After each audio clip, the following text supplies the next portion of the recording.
പൊന്നു കേട്ടവൻ പിടഞ്ഞു വീണു ചോര തുപ്പി. നീതി കേട്ടവൻ ഇരുട്ടറയിൽ തലതപ്പി. പൊന്നും നീതിയും പിഴച്ചെടുത്ത ഭൂമിയും വിളിച്ചിക്കേണ്ട സ്വാമിയും വെളിച്ചമുള്ള ഭാവിയും. നീ നേടിയില്ല എങ്കിലും നീ പാടിയില്ല. അഗ്നിയിൽ കുരുത്തു കണ്ണീരാടിയിൽ കുളിച്ചു കുണ്ടു മണ്ണിനായി കൊതിച്ചു. മണ്ണ് നിന്നെ ചതിച്ച് പിന്നിൽ ആരോ കളിച്ച് നീതി പണ്ടേ പഠിച്ച്.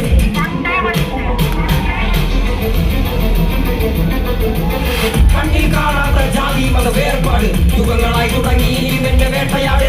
അടങ്ങി നിൽക്കുവാൻ അയ്യോ ഞാൻ പെട്ടപാട്. എന്റെ മുതുകിൽ